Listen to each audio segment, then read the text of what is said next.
Olá, muito boa tarde para você que nos assiste. O Consulta ao Doutor de hoje vai falar sobre os traumatismos da coluna vertebral. Quem tira as nossas dúvidas é o Dr. Júlio Pereira, é médico neurocirurgião. Vai explicar tudo para nós, não saia daí, o Consulta ao Doutor já está no ar.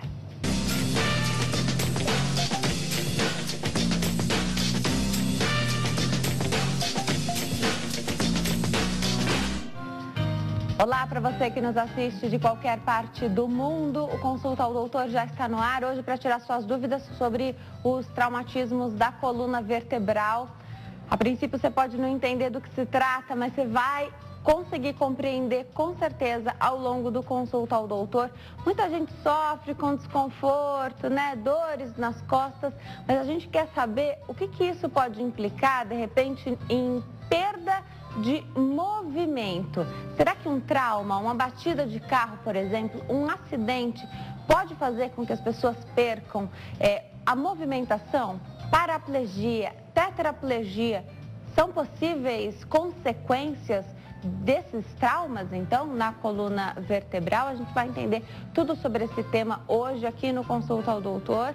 Olha que é difícil falar sobre esse tema, porque essas consequências não são fáceis, ninguém quer passar por essa situação, né? A gente sabe que hoje tem esforços de reabilitação muito grandes, né? Profissionais muitíssimo capacitados, e existe até um esforço e uma concentração muito grande para que já no resgate dessa vítima, para que não haja mais trauma. Então, consequência já na hora do resgate, de repente não tinha acontecido nada, na hora da remoção aconteceu ali mais um problema e daí viria então uma consequência. A gente vai entender tudo durante o programa de hoje, a gente tem tempo para falar sobre isso. Hoje eu tenho o prazer de receber aqui no nosso estúdio o Dr. Júlio Pereira, ele é médico neurocirurgião. Doutor, obrigada por ter vindo, adoro te receber aqui. Obrigado pelo convite, Denise.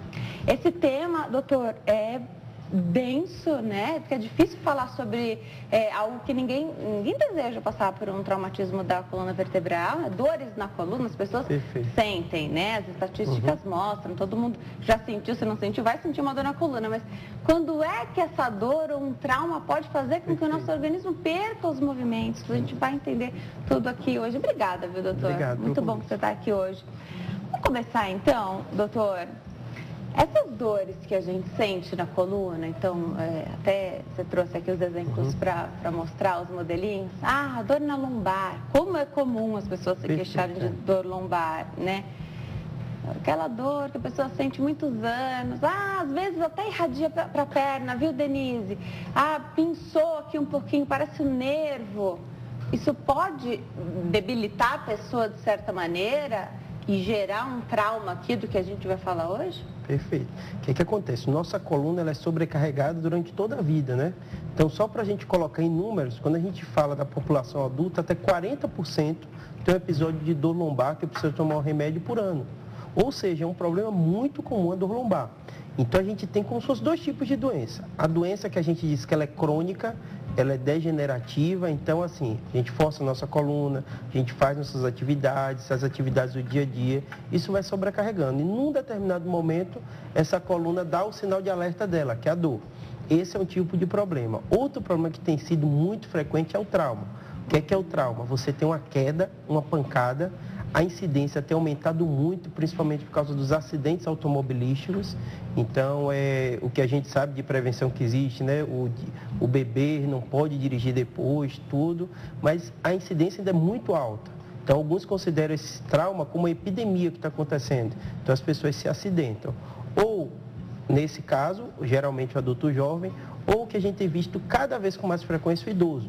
A população está vivendo mais, então um dos problemas mais comuns do idoso, quem tiver idoso em casa vai ter noção disso, o idoso vai perdendo às vezes equilíbrio, o osso muitas vezes por causa da osteoporose e do envelhecimento ele fica mais frágil e às vezes uma queda que a gente considera boba pode levar a uma fratura na coluna lombar. Tá. Vou chamar nossa equipe de reportagem que está nas ruas da capital paulista e hoje vai conseguir ilustrar bem aqui o nosso bate-papo. Roda a vinheta.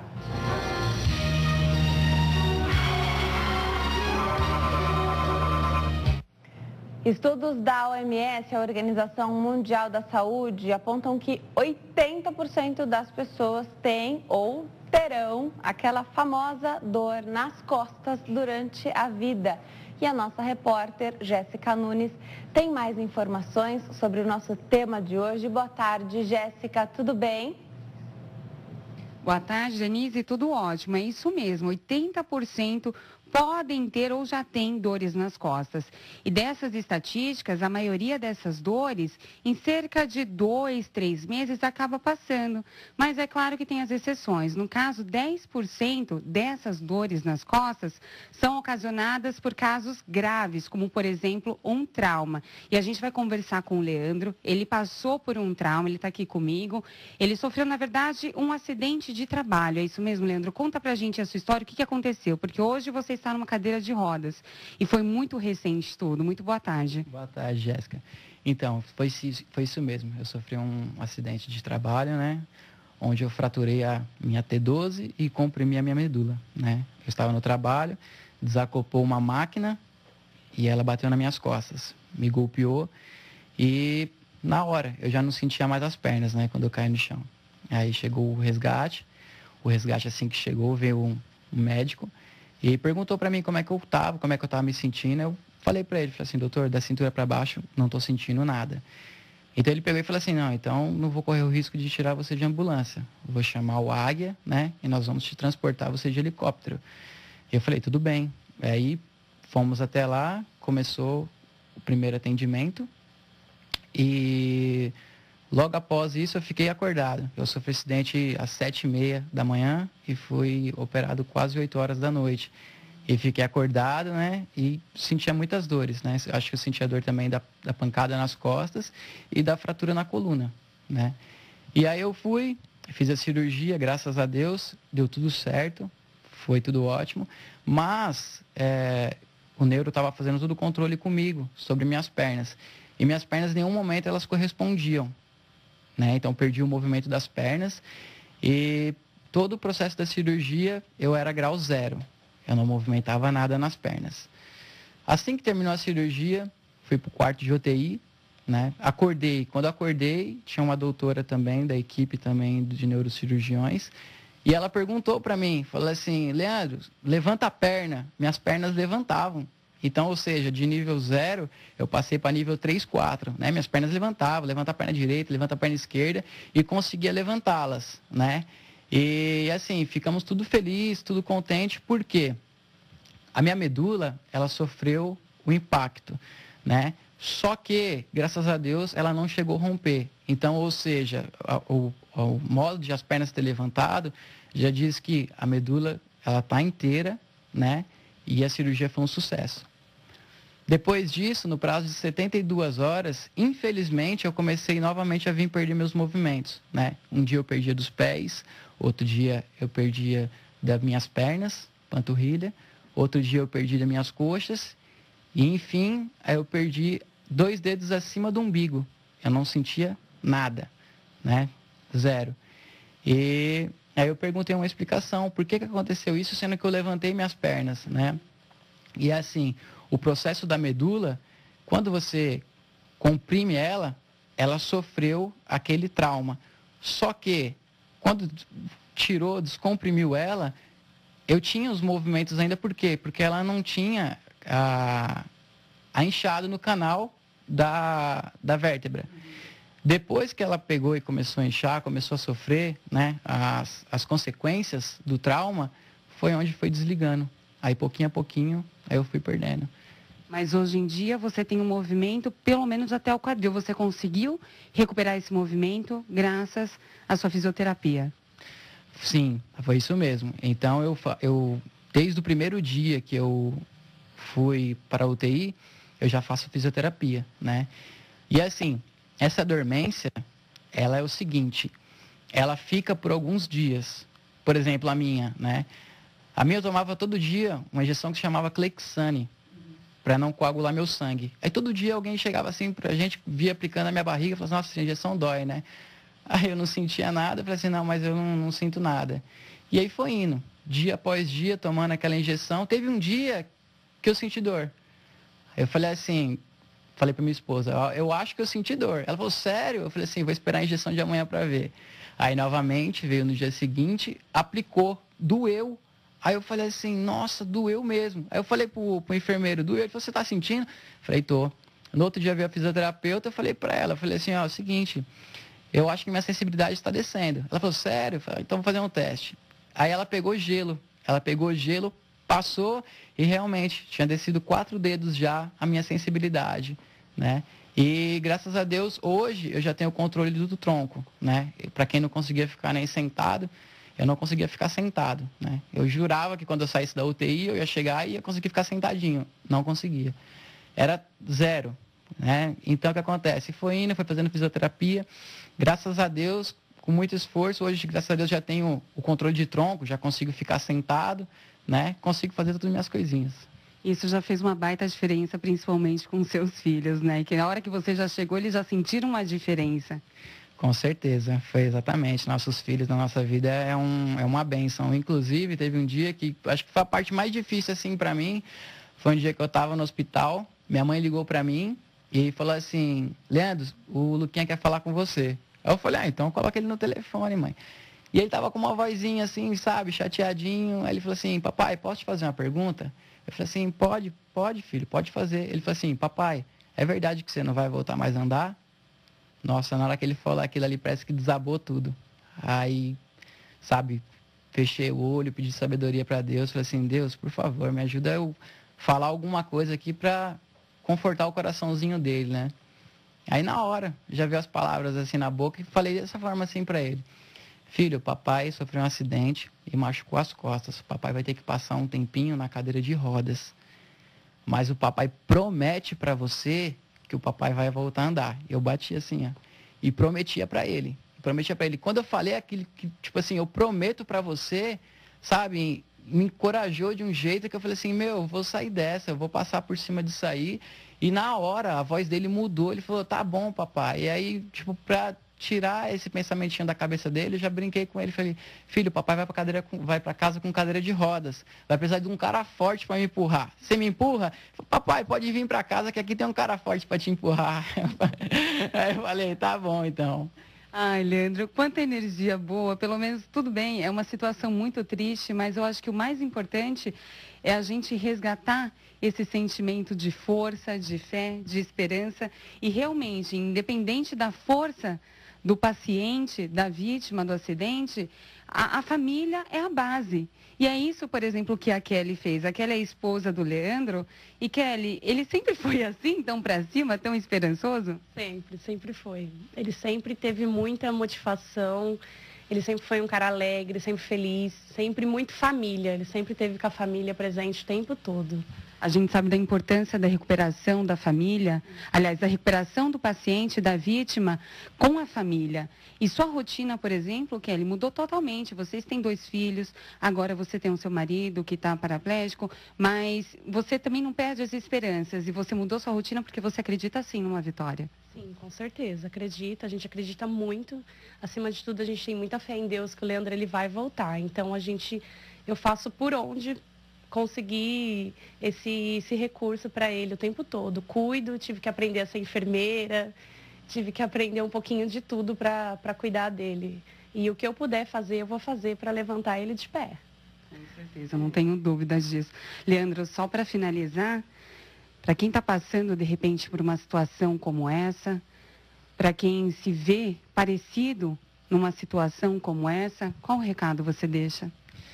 Então, Jéssica, o que eu deixo para todo mundo, e eu faço questão que as pessoas vejam, que é o seguinte, eu quero mostrar para vocês a diferença da dor e do sofrimento, né? Então, vamos começar pela dor.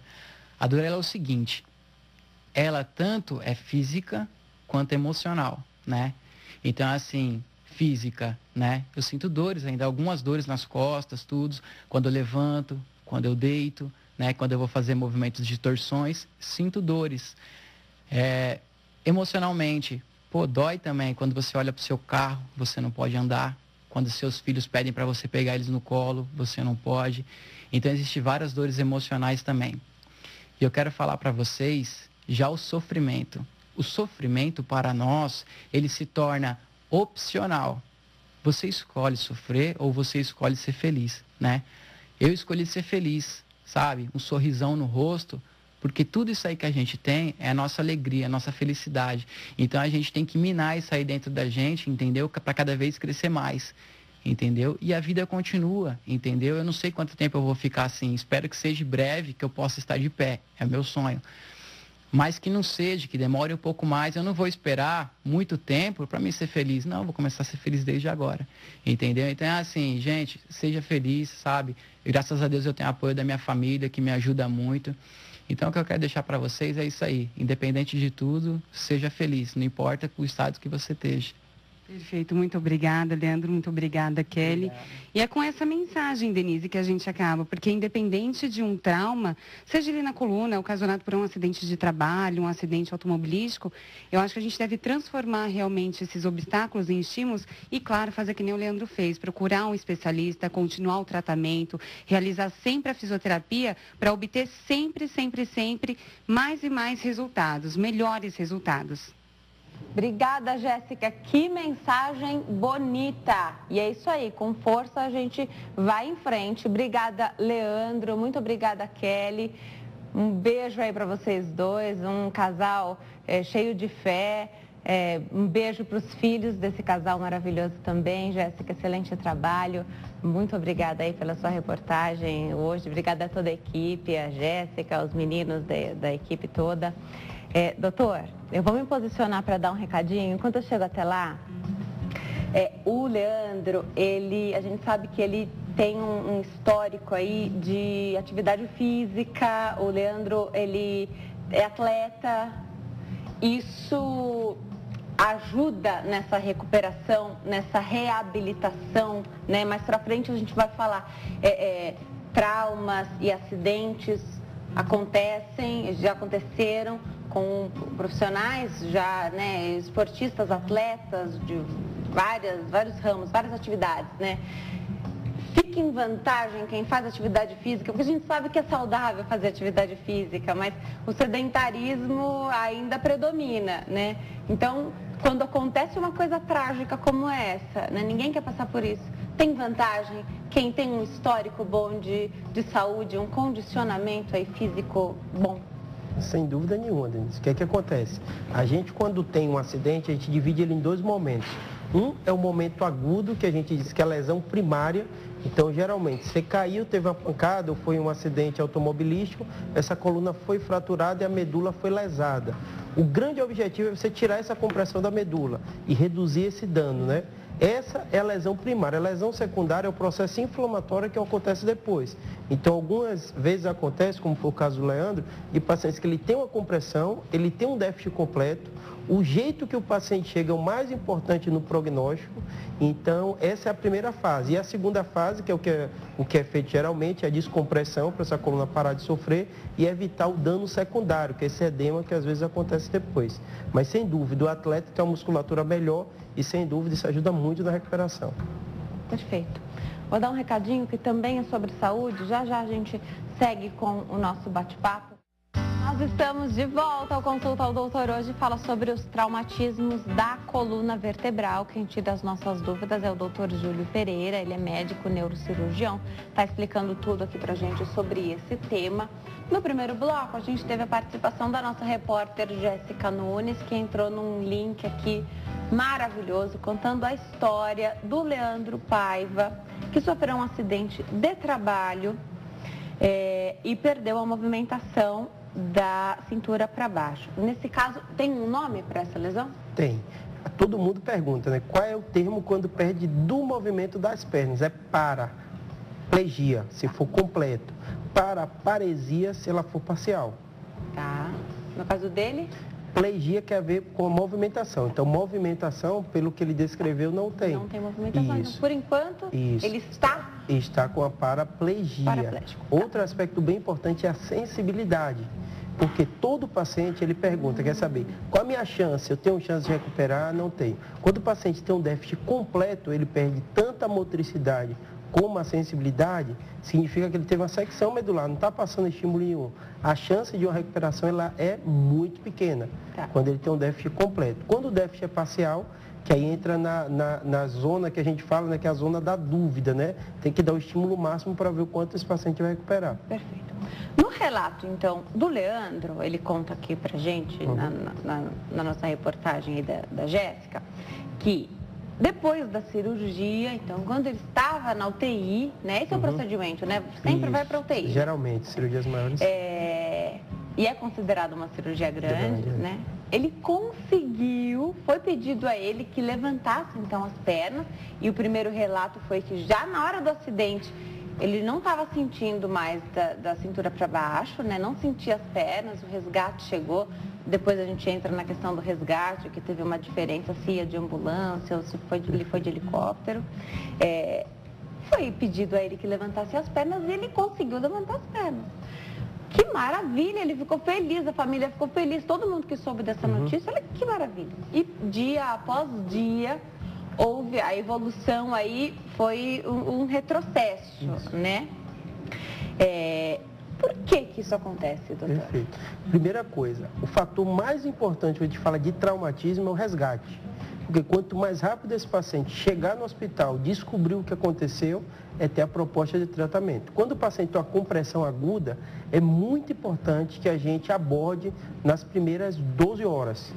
Perfeito. Então, o período de 12 a 24 horas é o período crucial, que é o momento agudo da coluna. Algumas vezes, cirurgia da coluna, é necessário que a gente chama de instrumentação. Você coloque parafuso. Por quê? A coluna quebrou, ela tem uma fratura, e o médico tem que dar uma estabilidade nessa coluna que ela está instável. Muitas pessoas perguntam, mas vem cá, se a pessoa não tem movimento nenhum, perdeu o movimento, por que o médico faz a cirurgia? Mesmo assim, número 1, porque como está muito agudo, você tem que descomprimir, e alguns pacientes, como foi o que ele relatou, tem uma melhora depois. Por que ela tem essa melhora? Essa coluna que estava comprimida, ela deixa de estar comprimida. O piorar depois, aí tem que ter alguns detalhes que só em cada caso específico, né? Principalmente saber, foi feito colocação de parafuso, estão todos posicionados corretamente, tem algum sangramento, existem algumas intercorrências pós-operatórias. Se não ocorreu nada disso, tem esses sinais que às vezes tem do edema pós-operatório, de ter um inchaço na coluna, algum sinal que pode realmente ocasionar essa piora. Mas é um fator de melhor prognóstico que a gente fala, né?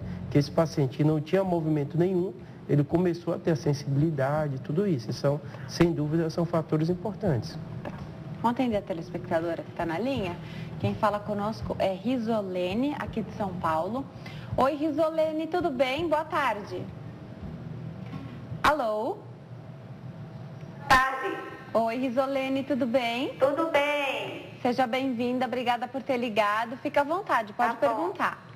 Eu tenho um problema na bacia, bem no finalzinho do osso. Ele saiu fora, o osso da bacia. E o médico, o neurocirurgião, falou que ele está fora, sim. Agora que eu tinha que fazer fisioterapia para ele voltar ao normal. Para ver se ele volta ao normal. Se ele não voltar ao normal, eu tinha que fazer a cirurgia. Mas como mandaram eu embora da firma, eu perdi o convênio e fiquei parada. Não tenho mais como fazer o fisioterapia. E eu sinto muita dor. Não posso pegar balde, não posso pegar vassoura, rodo, que eu sinto dor. Eu queria saber se eu não fizer um tratamento, se vai se agravar esse caso. Obrigada, Risolene. Um beijo para você. Doutor, se ela não trata, ela pode inclusive perder alguma movimentação? Perfeito. Essa região que a gente fala do quadril ou da bacia, como ela referiu, é a região que tem muitos ossos, né? Tem os ossos da coluna e tem os ossos também do quadril. Então, de um modo geral, se o paciente tem uma queda, tem uma fratura, é tratado tanto pelo neurocirurgião como ortopedista, que é especializado em quadril. Então, de um modo geral, precisa de tratamento multidisciplinar. Quando não indicou cirurgia, porque às vezes a pessoa tem uma fratura ou tem uma luxação, como ela falou, deslocou e o osso volta para o local. É necessário uma reabilitação, fortalecimento dessa musculatura e muitas vezes não precisa de cirurgia. Mas do jeito que ela falou, é bem preciso, né? O médico indicou reabilitação e necessita, sem dúvida, acompanhamento. Lembrando para ela que no Brasil, mesmo quem tem convênio, tem direito à questão de procurar o Sistema Único de Saúde. Às vezes as pessoas ficam, obviamente, né, a gente sabe que não é fácil, né? Mas ela tem que ir no posto de saúde para ter o encaminhamento. Então, se ela ficar só aguardando, não vai chegar a isso. E no posto de saúde encaminha. E, de maneira geral, pode demorar, mas a pessoa consegue esse atendimento. E também você tem uma fila de prioridade, né? Então, você tem o que é mais urgente, tem uma fila que pode demorar para os casos menos graves, mas aquilo que é mais urgente, sempre Sem dúvida. Tem o primeiro ali, né? Enfim. Deixa eu ver se eu entendi, doutor. Você deu um exemplo aqui, a coluna quebrou e aí está instável. Perfeito. Aí você trouxe uma estrutura aqui para a gente ver, né? No caso de uma coluna quebrada depois de uma fratura, Perfeito. o que... Sou leiga, tá? Então Claro, vou usar pode termos perguntar. aqui que talvez não sejam os ideais, mas Sem problema. a coluna é o que menos importa para você, o que importa é a medula, é Sem isso? dúvida nenhuma. O que acontece? Eu gosto de dar esse exemplo e trago esse modelo para o senhor entender. É como se fosse uma fiação, bem simples. Tá. O cérebro manda o comando, esse comando passa pela coluna cervical, torácica, lombar e vai saindo pelas essas raízes nervosas. Tá. Então, você perguntou, paraplegia, tetraplegia, o que é? Depende de onde o comando foi desligado. Perfeito. Então, se a pessoa teve uma fratura cervical, como é o caso da atleta, que ficou conhecido o caso, né? A Laís, né? Ela teve uma fratura cervical e ficou tetraplégica, porque o comando não chega. Ela tem músculo, ela tem tudo, mas os nervos não levam aquele comando para a musculatura. No caso que a gente viu, uma paraplegia é o quê? A parte motora está prejudicada porque o estímulo não chega. Então, é muito importante entender, primeira coisa, dessa diferença. Você perguntou, Júlio, por que o mais importante é a medula? Porque é a medula que manda o comando. Tá. Então, eu gosto de referir tanto a parte craniana ou osso, que serve como um capacete de proteção do cérebro, assim como a medula. Ela é tão importante que ela tem essa proteção toda óssea. Então, a coluna, ela faz o quê? Ela protege a medula. Além de dar sustentação ao nosso corpo, ela faz essa proteção da medula. Lógico que você mantém ela íntegra, você mantém também a protegida aqui, Perfeito, a medula. Perfeito. E o que todo mundo pergunta, eu sempre falo, o médico, a gente ilustra a parte óssea, fala de medula, mas tem o quê? Tem toda a musculatura aqui por trás. Então, pessoas que são atletas, como você perguntou, eles têm uma musculatura melhor, então isso dá mais estabilidade e ajuda muito na parte da reabilitação. Perfeito. Hoje é obrigatório, é lei, né? Tem que usar o cinto de segurança, né? Tem regras também para crianças, bebês, recém-nascidos, para andar no banco de trás. Então, até uma determinada idade, né? Anda com o bebê conforto virado ao contrário. Perfeito. Isso tem uma lógica rodeada de estudos para proteger, inclusive, a coluna da criança, é isso? Sem dúvida nenhuma. Se a gente for olhar, se a gente for ligar qualquer canal, a gente vai ver a quantidade de propagandas que tem, né? Bebê não dirigir, use o cinto. E algumas pessoas perguntam, isso não é exagero, não? Não é. Se você for em qualquer pronto-socorro de qualquer cidade, grande parte dos pacientes jovens que vão chegar por acidentes automobilísticos. E, de um modo geral, a maioria dos casos tem alguém alcoolizado que ocasionou esse acidente. E o que você falou, o uso do cinto, ele é muito importante. O airbag, que em alguns locais isso é quase obrigatório, ele protege também muito, né? E a questão do limite de velocidade. Se você estiver a 140, 150, não tem mecanismo que vai te proteger um acidente desse. Então é muito importante as pessoas se conscientizar da velocidade, ter esses meios de segurança, o cinto, vamos dizer, o mínimo necessário, mas o airbag, isso ajuda muito, é provado disso, que melhora muito o grau de segurança também. Então, são dois fatores mais importantes. E criança, que a gente sabe, a cadeirinha, ela dá uma proteção grande, a coluna da criança, ela é sensível também. Mas, se você me perguntar, Júlio, de incidência, o que você vê mais comum, se chama acidente automobilístico, gerando tanto traumatismo craniano como da coluna. Mergulho em águas rasas, vocês não têm noção nesse período de verão, em qualquer hospital, quanto a gente pega, pessoas que pegam um barco, vão para o meio do mar, não olham a profundidade, ou estão amigos brincando na piscina, jogam outro e tem uma fratura também. Então, são coisas que parecem banais, mas acontecem. E o quarto, que cada vez vai aumentando mais incidência, chama idoso. Então, se você tem um idoso em casa, um pai, uma mãe, um avô, uma avó, observe na casa se tem alguma coisa que aumenta o risco. E escada tem que ter corrimão, ele não está com o corpo tão jovem como ele tinha antes. O banheiro tem que ter cuidado para ver se o piso é adequado, se tem local para segurar dentro do banheiro. Porque assim, Denise, é impressionante quando a quantidade de acidentes. E ela contou o exemplo dela do quadril, porque o mais comum também é fratura de fêmur, que gente vê com frequência. Se o paciente tem uma fratura na coluna lombar e o idoso, o osso dele é mais sensível, ele caiu e cai aonde o idoso mais comumente é dentro de casa. Ele fica dentro de casa o dia inteiro, ele muitas vezes, né, sai, tem uma movimentação boa, sim, mas quando ele chega em casa é como se ele tivesse relaxado, né? Que é o ambiente dele, mas o corpo dele não está igual. Eu não sou absolutamente nada aventureira, né? Quando você fala de mergulho em águas rasas, né? Às vezes a pessoa fala, mas eu vou pular daquela pedra, o lugar é lindo, a foto é maravilhosa, mas aquilo me dá até um gelo, assim, na espinha, porque eu não procuro uma emoção como essa, né? E aí, um grande erro das pessoas é achar que isso também não acontece, um acidente também não acontece na piscina do prédio, na piscina da casa de veraneio, né? Então, algumas brincadeiras que não costumam terminar bem e que às vezes terminam de maneira muito trágica, né? E que estão dentro de casa, não é brincadeira, né? Então, vamos lá. Eu vou me preparar para dar um recadinho. Enquanto eu chego até lá, aconteceu um acidente. Então, um adulto foi empurrado, jogado na piscina, caiu de pé, não estava esperando e na hora sentiu ali, caiu na piscina, não estou sentindo as pernas, afundou, enfim. Como é que faz? Porque você já está dentro da água. Para você resgatar essa pessoa, você já vai ter que traumatizá-la mais, porque você tem que tirá-la dali, que ela vai afundar se você não tirar. Como que erra menos numa situação como essa? Que as pessoas são leigas, ninguém tem o curso ali de primeiros socorros.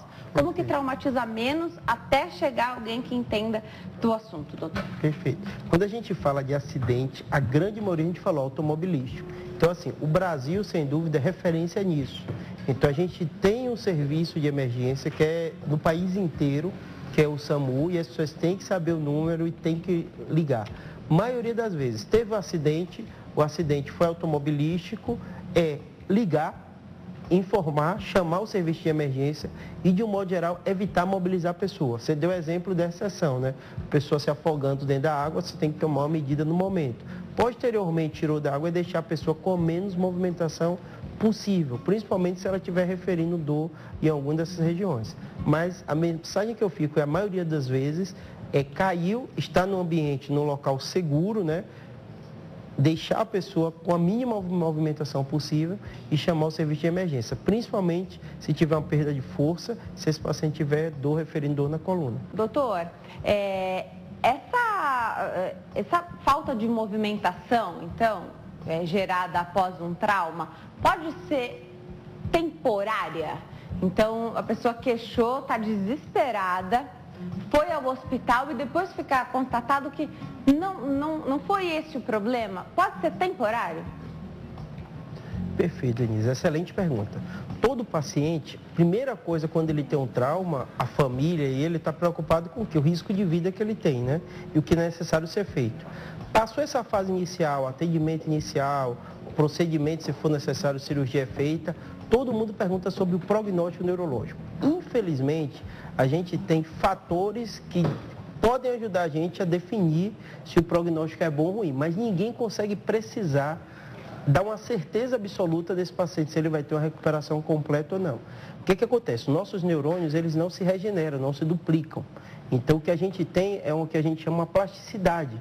Então, muitas vezes, um neurônio na região ela é morta, ele morre, ele não está funcionando, mas outra região começa a cumprir aquele papel. Daí a importância da fisioterapia e da reabilitação. Então, mesmo quando o paciente está sem um movimento, perde, ele tem que começar, como foi falado, né, no primeiro dia já começa a reabilitação.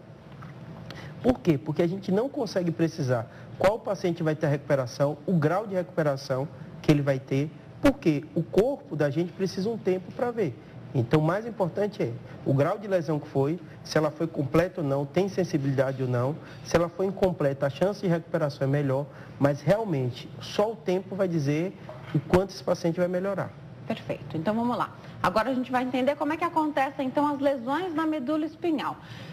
Depende da localização desse trauma. Perfeito. Então, em que parte da coluna vertebral o trauma aconteceu, né? Então, daí vem quais são as consequências disso. Quanto mais para cima, Perfeito. Menos movimentação do corpo a pessoa pode ter, Perfeito, né? Correto. Mais para baixo alivia um pouco mais. Agora, a gente falou do caso de quem faz atividade física, os atletas. A gente nota um dia a dia de fisioterapia realmente duro. A gente não está falando de uma fisioterapia leve, não, doutor. Realmente um esforço ali diário para você mexer um pedaço de isopor. Perfeito. Esse é o desafio diário, então é realmente uma batalha todos os dias a ser vencida, o que não significa que no outro dia a pessoa vai conseguir fazer aquela mesma movimentação. E como? Então você está falando de uma lesão,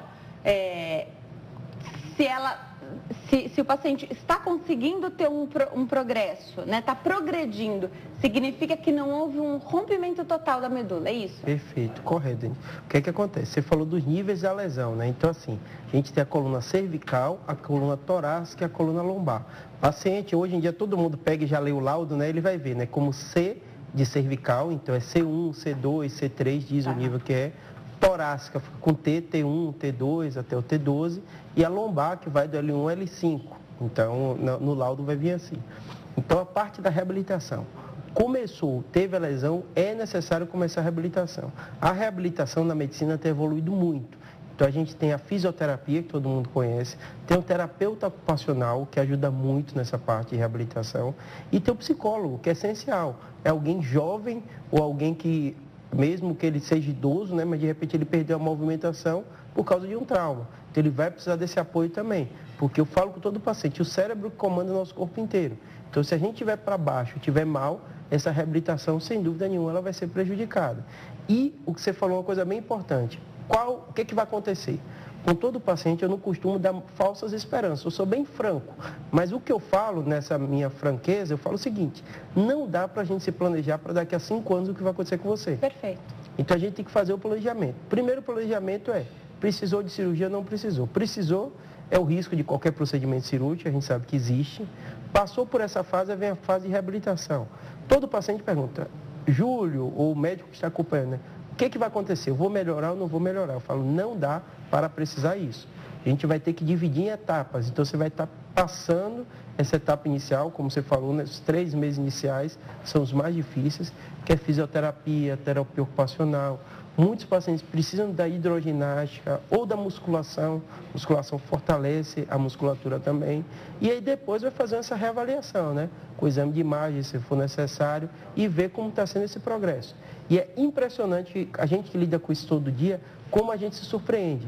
Pacientes que muitas vezes você não imagina ter uma recuperação e eles recuperam, e pacientes que muitas vezes eles estabilizam, eles não têm melhora no decorrer do tempo.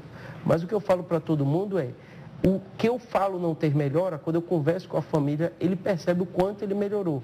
São detalhes que para a gente que está com a movimentação completa e perfeita, a gente não nota, mas para o paciente, né? O andar, é o sentar, é a mobilidade que ele vai ter, isso faz uma diferença incrível na vida dele. Tá.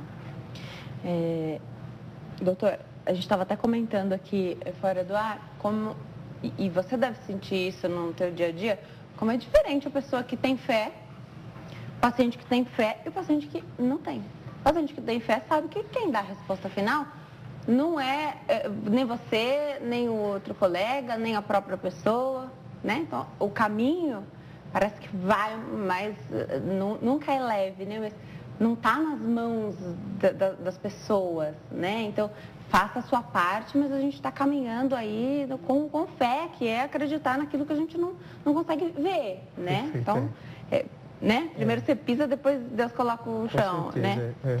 Agora, e comprovado, né? Que as pessoas têm melhores resultados quando acreditam. Perfeito. Agora, mesmo quando você sabe que o prognóstico não costuma ser bom, porque aquela lesão não tem um prognóstico bom, as mínimas conquistas fazem a diferença, né? Então, o paciente que teve realmente a dificuldade, mas conseguiu sentar, o nosso convidado falou, conseguir sentar, né? Então, a facilidade ali, de repente, olha, eu consegui a própria, quem sofreu com a tetraplegia, que tem dificuldade respiratória, inclusive, né? Vezes, é. Então, a respiração ficou melhor, e isso já é um alívio muito grande, né? Poucas coisas já vão fazendo a diferença, né? Então, alguns que para nós, né, são detalhes, para a pessoa já é uma coisa muito grande. É assim que a pessoa passa a enxergar a vida e o dia a dia depois? Perfeito. Como eu lido com isso o dia inteiro, né? Eu estava voltando ontem do consultório, estava imaginando justamente isso, né? Que foram um dia que teve muitos pacientes que passaram por momentos difíceis e o que você percebe? Eu falo que vida é adaptação. Então a gente nasce, a gente vai se adaptando, né? Vai para a escola, depois cria independência, depois vai morar sozinho, nunca é fácil. E dentro desse momento a gente vai ter doença, todo mundo vai ter. Não é fácil quando a gente vê casos de pessoas jovens e tem acidentes, né? É chocante para a gente ouvir, ela de repente perdeu o movimento. Mas vida eu digo que é adaptação. E eu falo que eu divido de forma simples 2 tipos de pacientes. Aqueles que pegam o problema e conseguem impulsionar ele para cima. Alguns falam, mas é possível, Júlia, alguém ter uma doença grave? Eu já vi de tudo na minha vida. Já vi pacientes que tiveram um problema gravíssimo, passaram em concurso de vagas especiais e mudou a vida completamente dele para melhor. Já vi pacientes que eu, do ponto de vista científico, tinha, óbvio que a gente trabalha em porcentagem, não tem como a gente dizer se aquela pessoa vai melhorar ou não, né? Que às vezes tem a mania de dizer, o médico disse que é impossível. Exatamente. Não existe, é muito raro a gente falar hoje na medicina que é impossível a gente acontecer algum tipo de reabilitação, que às vezes acontece, é fora do comum, mas pode acontecer. E pessoas que pegam aquela esperança, pequena ou não, e transformam, né? E tem pessoas que ocorre completamente o oposto, que elas veem aquele problema e conseguem transformar aquele problema maior ainda, né? Porque realmente não é fácil ter um acidente, parar de andar, não é fácil descobrir um tumor, não é fácil. A gente já falou de tumor cerebral aqui também, né? É. Então, são problemas que acontecem, todos nós vamos adoecer, mas eu gosto de diferenciar porque no dia a dia a gente vê. Tem pessoas que pegam esses problemas e, sem dúvida, elas têm um impulsionamento, e é difícil, é estranho até falar isso, mas são pessoas que elas se adaptam tão bem que elas conseguem ter uma qualidade de vida muito boa, apesar da debilidade que aquela doença levou para ela. E você falou que é difícil falar isso, e é mesmo, e até você ouvir isso da outra pessoa, né? E eu já ouvi isso da boca de pessoas que hoje estão na cadeira de rodas, que disseram, hoje eu sou uma pessoa melhor. É incrível, mas hoje eu sou uma pessoa melhor, né? Então é chocante você pensar que precisou acontecer um acidente, uma fatalidade para que a pessoa enxergasse de outra maneira, mudasse, enfim. Edinaldo está na linha, a gente conversa com ele, ele fala do Rio de Janeiro. Oi, Edinaldo, tudo bem? Boa tarde. Boa tarde, tudo bem? Seja bem-vindo, obrigada por ter ligado, fica à vontade, pode fazer a sua pergunta. Eu gostaria de procurar o doutor a respeito de um acidente que eu sofri e eu cheguei a fraturar a coluna lombar na L4 e L5. Eu perdi o movimento da perna, perdi, assim, a perna, ela secou um pouco, né? Eu perdi um pouco de sensibilidade na perna, no pé, esse negócio. Aí fiz fisioterapia, mas eu ainda sinto dor na coluna durante o acidente foi em 2008, mas até hoje eu ainda sinto dor, sinto formigamento na perna, no braço esquerdo. Queria saber dele. Obrigada, Edinaldo, doutor. Então, perfeito. O que acontece? O nível é uma das coisas mais importantes. Então, quando ele fala coluna lombar, L4, L5, a gente sabe que nessa região já não existe mais medula. A medula, ela acaba em L1, L2, mais ou menos, e aí continua a raiz. Então, uma fratura mais para baixo, teoricamente, é melhor, porque a raiz, ela pega, só que, infelizmente, a raiz, ela é muito sensível. Então, muitas vezes, os pacientes que têm lesões radiculares, eles têm muita dor que a gente chama dor neuropática, que é como? É como se os nervos eles fossem cicatrizando e deixam algumas cicatrizes que o estímulo sensitivo pode levar a dor. Então, a causa comum do paciente ter uma dor que a gente chama dor crônica. Então, pacientes como ele, eu sempre falo, é importante ter o neuro acompanhando, mas muitas vezes é importante ter o médico da dor. Qual a diferença do médico da dor, do neurocirurgião? O médico da dor ele está focado na dor. Então, eu tenho alguns pacientes que, assim, eles recuperaram completamente, a motricidade está boa, a sensibilidade, mas desenvolveram dor crônica. Dor crônica por quê? Ou porque o nervo foi lesado e nessa reabilitação dele ter estímulo contínuo de dor. Então, eu acredito que para ele vale a pena conversar com o médico que acompanha ele, ver o especialista também, muitas vezes, de dor, que é o médico que trabalha com dor. Alguns pacientes perguntam, mas existe isso na rede pública? Existe. Aqui em São Paulo, os hospitais e escolas, USP, Unifesp, Santa Casa, sem dúvida, eles têm também especialista de dor que faz esse acompanhamento. Então, não é porque foi 2008 que já era, né, que ele vai ter que conviver com dor. E dor, a gente sabe, como ela é subjetiva, muitas pessoas elas vão deixando para lá. Então, a família vê o paciente melhorando, está movimentação boa, mas a dor continua. Então, o especialista em dor, ele conversar com o médico dele também é bem importante. Legal a gente saber que hoje não precisa conviver com dor. Perfeito, Tem muita alternativa muita hoje, não precisa conviver com dor. Perfeito. E a dor enlouquece a pessoa, né? Tira a qualidade de vida. Eu falo com todo paciente que tem dor que o que é que acontece? Quando a gente tem alguma coisa, então, por exemplo, se alguém não está movimentando a perna, todo mundo observa e se choca com aquilo. Mas se alguém diz, eu estou com dor, é muito comum as pessoas não darem importância, né? Dizer, assim mesmo, você tem que agradecer que você está com movimento e não pensar, não. Exatamente. Mas a dor leva uma limitação muito grande também, então tem que acompanhar. Tá. Doutor, preciso ir para o intervalo, né? Vamos para o intervalo? No próximo bloco, doutor, vamos abordar as questões, então, de como que podem acontecer, principais causas, então, de trauma na coluna cervical, tá? Que, pelo que você explicou pra gente, é motivo de grande preocupação, porque aí os movimentos, você perde maior parte de movimento ainda, Tudo né? Bem. Então, já você conta pra gente o que pode causar uma tetraplegia, né? E como seria um passo a passo aí de recuperação. Muita gente precisa fazer a traqueostomia. Quando esse é o termo, né? Está correto. Já, doutor Júlio vai explicar pra gente, não sai daí não, até já. Nós estamos de volta ao Consulta ao Doutor hoje, fala sobre traumatismos da coluna vertebral. Quem tira as nossas dúvidas é o doutor Júlio Pereira, ele é médico neurocirurgião, está explicando tudo pra gente sobre este tema. A gente volta agora para falar sobre como é que acontecem, a gente já entendeu das lesões aí da medula espinhal e o que ficou claro pra gente é que depende de onde é que foi, em que localização, onde se localizou esse trauma. Quanto mais para cima, então se for na cervical, na coluna cervical, mais grave é o problema. Então, mais movimento a pessoa perderia se for um trauma muito importante, né?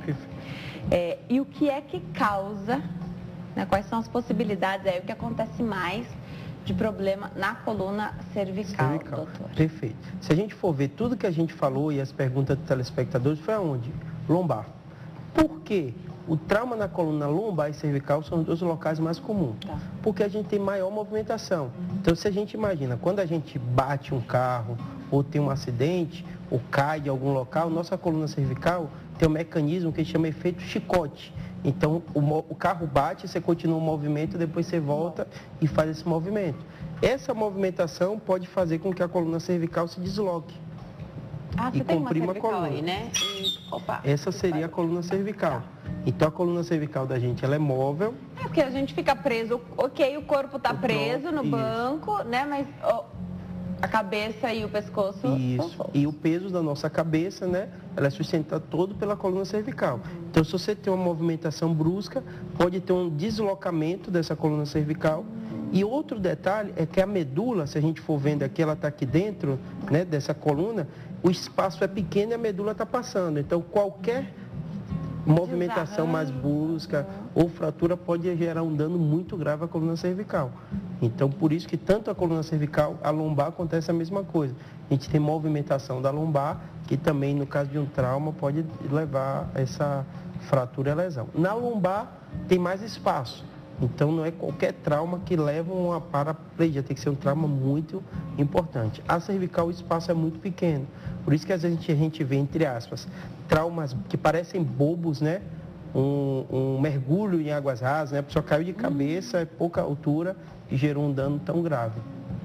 Meu Deus. Doutor, e acidentes com moto? Perfeito. Moto é um problema muito grande. É óbvio que quem está no dia a dia ou vendo na rua não imagina, né? Mas se for em qualquer pronto-socorro de qualquer cidade, você vai encontrar grande parte dos acidentes sejam de motos, né? Como eu sou baiano, estudei lá na Universidade Federal da Bahia, a gente fez um trabalho de lá sobre isso, né? A gente via que era mais de 20 a 30% dos pacientes que chegam com trauma são moto. Por quê? O que acontece? Você vê na velocidade, vamos dizer, 60, 70 permitido, um carro parou na sua frente ou bateu na moto, o corpo é projetado. Quando a gente falou do carro, ele está com cinto, né? Então o carro tem aquela proteção, né? Na moto ele está completamente vulnerável.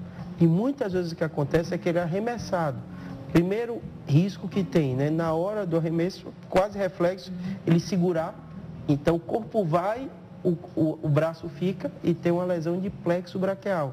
Então, lesão de plexo ela é muito grave, é um nervo, né, na medula, mas isso leva muitas vezes ao dano da perder completamente a movimentação dos braços.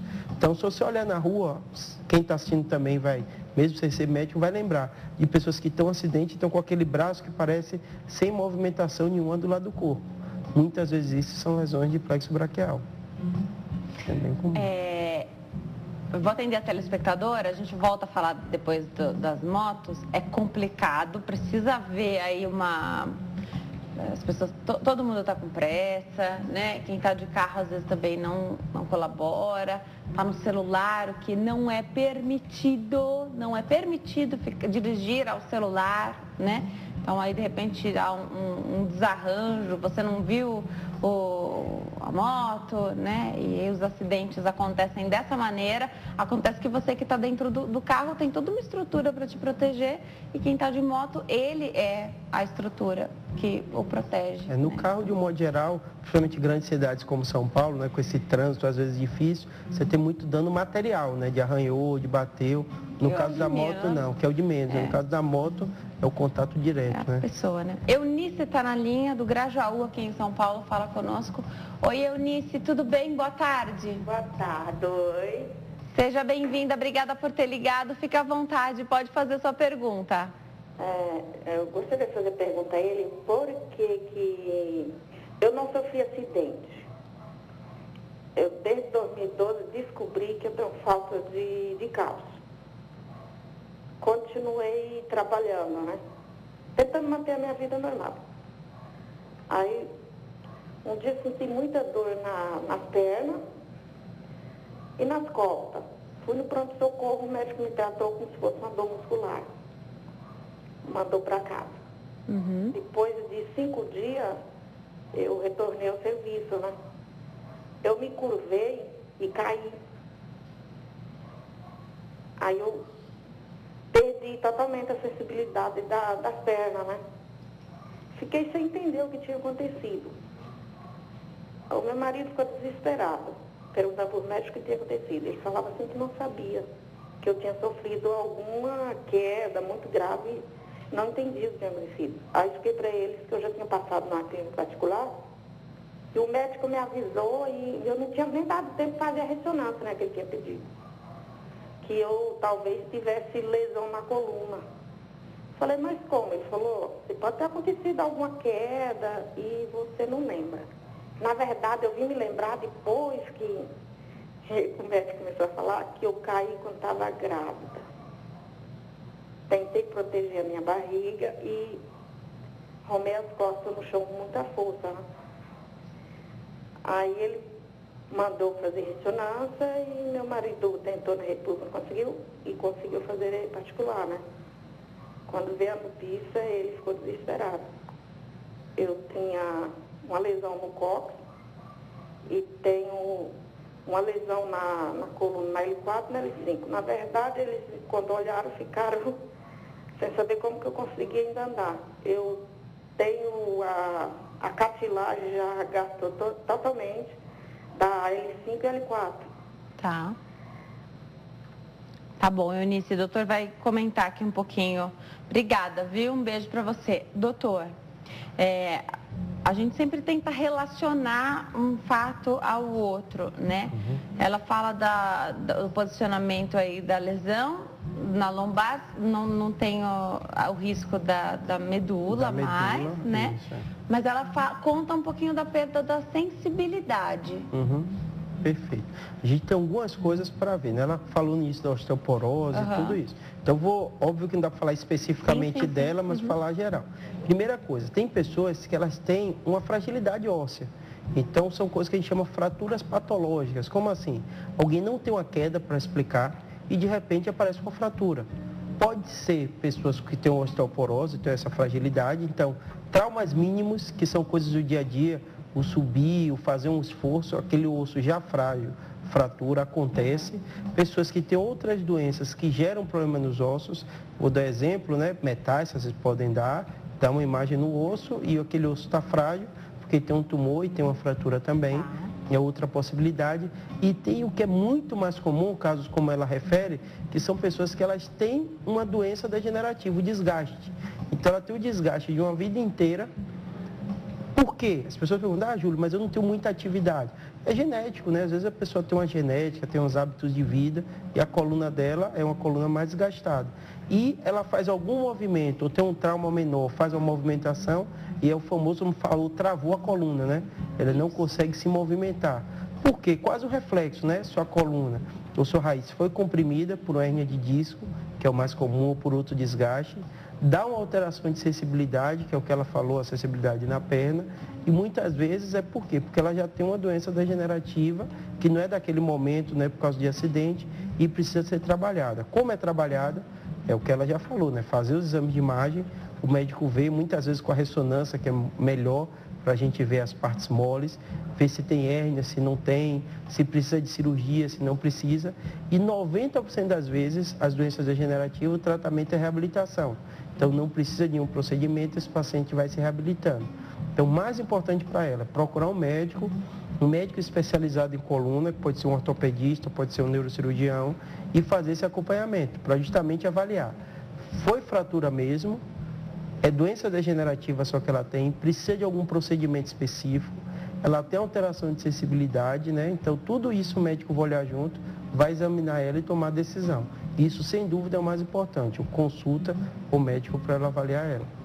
Doutor, voltando à questão das motos, não tem uma jaqueta que seja mais robusta e com uma armação própria e como se fosse algo protegendo a coluna desse piloto, ou um capacete diferenciado, porque a gente sabe que o capacete tem a sua função, mas ele protege a cabeça, o pescoço fica de fora, me corrija se eu estiver errada, até porque precisa da movimentação, né? Mas queria entender se não tem nada chegando, ou que você saiba mais tecnológico que pudesse, sei lá, ao impacto inflar e, sei lá, pudesse ajudar também quem pilota as motos aí pelo Brasil, né? Eu tenho muito amigo, Denise, médico, até neurocirurgião com isso que tem moto. Eu falo para ele, eu não consigo entender eles. Porque, obviamente, tem a questão de custo, né? Tem pessoas que, para comprar, tem que ser um transporte que seja mais barato, né? E, realmente, às vezes é difícil a gente colocar no lugar do outro para entender por quê. Mas, falando do ponto de vista médico e de acidente, quem passar um dia que seja, 2 dias no pronto-socorro, vendo a quantidade de acidente de moto, ele se assusta. Porque o grande problema, às vezes, ele está fazendo tudo corretamente. É um pequeno desleixo, descuido, ou não viu o que acontece. Na moto, tudo tem um impacto muito maior, né? Porque a pessoa é projetada, pode vir outro carro de outra região e colocar. Então, assim, eu desconheço qualquer mecanismo que aumente muito a segurança numa moto, né? Mas fica a dica aí. Porque realmente, assim, é bem pessoal o meu, né? Realmente, moto eu sou assustado, porque eu acho que o risco é muito elevado, né? Mas, obviamente, né? É legal, as pessoas andam.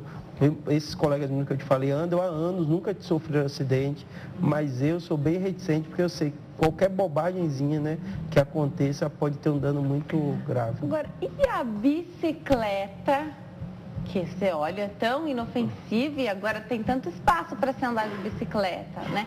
Também pode ser um perigo, porque acidente também acontece de bicicleta, Acontece, né? A bicicleta tem a primeira vantagem porque a velocidade é muito menor, né? Do que uma moto consegue alcançar. Mas, sem dúvida, a bicicleta tem que ter as proteções, né? Tem um capacete específico. Qualquer meio de transporte, né? Que você não fica 100% protegido, como dentro de um carro, ele tem um risco, né? As ciclofaces e tudo, tem a grande questão que tem que ter o cuidado com as saídas de carro, né? Então a gente, obviamente, né, aumenta o meio de transporte, se aumenta também a quantidade de acidente. Mas é necessário usar, sim, as proteções todas, mas moto, ou bicicleta, a gente também tem visto mais acidentes.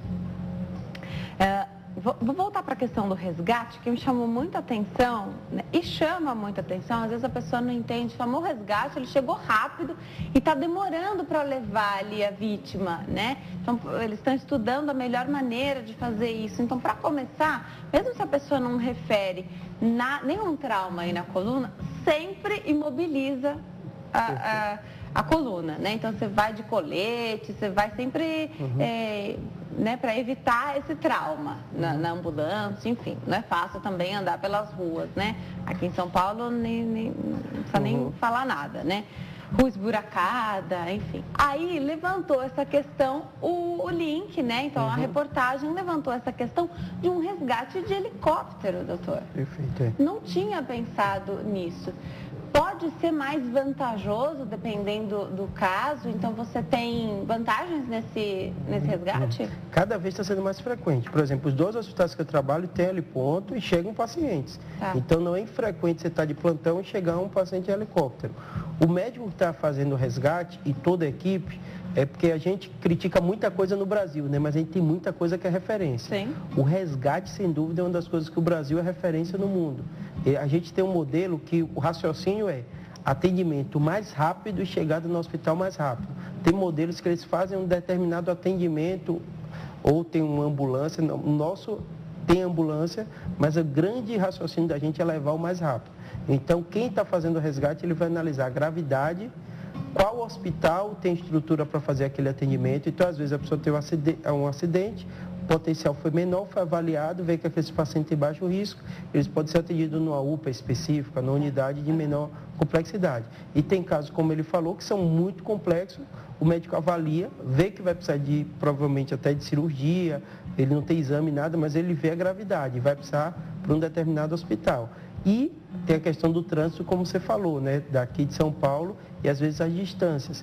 Então, cada vez mais tem sido mais frequente pacientes que chegam para mim, que é neurocirurgião, né? Então, vamos dizer, eu estou na ponta dos acidentes mais graves, né? Então, só vai chegar para mim paciente que teve traumatismo craniano, que geralmente são graves, e traumatismo da coluna também, que são quadros graves. Então, esses pacientes, muitos deles, e com a incidência cada vez maior, eles estão chegando sim de helicóptero. Então... Porque por mais que você observe, e há um esforço muito grande, né? São Paulo, e eu vou usar São Paulo como referência porque eu moro aqui, eu sou daqui, o trânsito caótico, tem uma ambulância, não importa como esteja o trânsito, cria-se um espaço para a ambulância passar, e eu acho isso lindo, assim, então cria-se um espaço para a ambulância passar e ela passa, mas não dá para... A gente faz o que pode, mas você não consegue fazer um milagre, né? Então, às vezes você demora mais tempo, né? Às vezes a ambulância pega um caminho, daqui a pouco você já alcançou de novo, né? E você não tem a vantagem de cortar como a ambulância tem. Então, você vê que realmente a situação tá crítica, né? Para quem está lá dentro, né? O que é bem interessante hoje, que avançou muito, é a comunicação. Então, assim, eu trabalho na rede privada, né? Então, hoje, tanto a rede privada como a pública, ela tem contato com as redes de resgate. E esse paciente, o médico que está na ponta vendo esse paciente, ele já passa a condição para a central, e a central vê qual hospital tem possibilidade de estrutura para receber. Então, assim, aqui no Brasil isso funciona muito bem. De forma que ele não vai chegar no hospital para receber uma negativa, por exemplo. Uma negativa, ou a pessoa que está lá. Então, de um modo geral, o processo, quando já chega, já sabe o que se trata, vê para onde vai levar. Então, toda a cadeia que vai ter contato com aquele caso, ele é informado. Então, a gente tem várias críticas, né? Sistema de saúde e tudo, mas sistema público, sem dúvida, no Brasil, ele é referência nessa parte que chama de resgate, onde todo mundo vai ser atendido. Se você tiver plano, se você não tiver, se for muito rico, você não for, você teve um acidente, vai ser o resgate, o SAMU, vai chegar, vai ter toda essa cadeia, então isso é muito interessante no Brasil. Perfeito, essa comunicação melhorou muito, né? Está muito avançada hoje para que esse resgate aconteça da melhor maneira. Perfeito. E vai de helicóptero também, independente se é público ou não. Privado. Que outra coisa interessante, para a gente imaginar, e eu sou jovem, né? Em pouco tempo era uma regra, né? O paciente se acidentou, tendo plano, ele vai para o hospital público. Hoje não, hoje já consegue, isso é interessante para a rede e para a economia também do sistema público, né? Levar alguns pacientes, se ele tem um convênio, é possível, e o hospital tem estrutura, levar ele diretamente para o hospital. Para onde ele tem a possibilidade. Onde ele tem a possibilidade de ser atendido. Ajuda muito. Senão existe o gasto também de fazer essa remoção depois. Depois, né? E o onera também o sistema público, né? Lógico, você já tem essa possibilidade já fazer. Para encerrar, doutor, queda de laje chama atenção também? Talvez não seja o caso aqui de São Paulo, mas pelo Brasil inteiro, sim, perfeito, né? Como eu sou baiano e fiz minha faculdade lá, né? Depois vim para cá, você percebe, principalmente Salvador, Bahia, né? Rio de Janeiro, locais de praia é muito comum. As pessoas às vezes fazem aniversário, ou os amigos vão brincar numa laje e não tem aquela proteção, aquela estrutura. Então a gente vê uma frequência muito grande, crianças que estão brincando, né? E distraída, não tem o limite, não tem o preparo daquela laje para receber isso e a criança cair. Então é um caso gravíssimo para os pais, principalmente, tem que lembrar, né? A gente usa o termo acidente, mas muitos dos acidentes é possível a gente prevenir. Então a gente já falou da bebida alcoólica, falou que criança tem que ser observada, então altura, laje, ter muito cuidado com isso. Tem que preparar o ambiente, principalmente crianças menores de 4 ou 5 anos que não têm noção, às vezes, de perigo, de altura, ter um cuidado muito grande. E a questão dos acidentes que a gente falou, né? Automobilísticos, ciclísticos, que acontece? A gente tem que ver. População jovem, Denise, olha a importância do tema que a gente está falando aqui. Menos de 40 anos, o que mais mata no Brasil se chama traumatismo. Traumatismo craniano, que é mais grave, e as sequelas que às vezes a gente vê no traumatismo da coluna também. Então, esse tema aqui, menos de 40 anos, é um dos temas mais importantes que se tem. Perfeito. Acontece em criança também, você falou, né? Queda de laje, esses acidentes que poderiam ser evitados. E na criança não é menos grave do que no adulto. Sem dúvida. A criança, ela tem o grande problema, muitas vezes disso, né? O atravessar a rua tem que ter muito cuidado, tem que estar com o adulto próximo. Aqui em São Paulo, a realidade que a gente vê muito é a questão de rede de proteção. Tem que ter. Teve criança, tem que ter rede de proteção. A janela só fica fechada porque é do banheiro, é da varanda. Não, tem que ter proteção e tem que imaginar que pode acontecer. E olha, vale o alerta, tem prazo de validade a rede de proteção, tem que ter manutenção, tem que saber quando é hora de trocar, colocar uma nova também. Perfeito, não correto. É para sempre a rede de proteção. Correto. Né? Acho que vale isso também pensar. E ter muita preocupação, porque muitas vezes casos que a gente vê, sai na imprensa tudo, é na mudança, é o pequeno detalhe que o pai e a mãe não observaram e pode ter um acidente fatal. Doutor, obrigada por você ter vindo. Eu vou deixar os contatos aqui. Eu sei que você que está em casa também adorou. 0 operadora 11 3141 9550 e 3141 9553. Doutor, volte sempre. Obrigado. Adoro os temas que você sugere também, sempre muito atuais. Sempre convidado a voltar aqui ao consulta, obrigado. Viu? Muito tá bom, obrigado. Bom fim de tarde. Você também. Obrigada a você que escolheu ficar bem informado aqui conosco hoje. Fiquem com Deus. Tchau.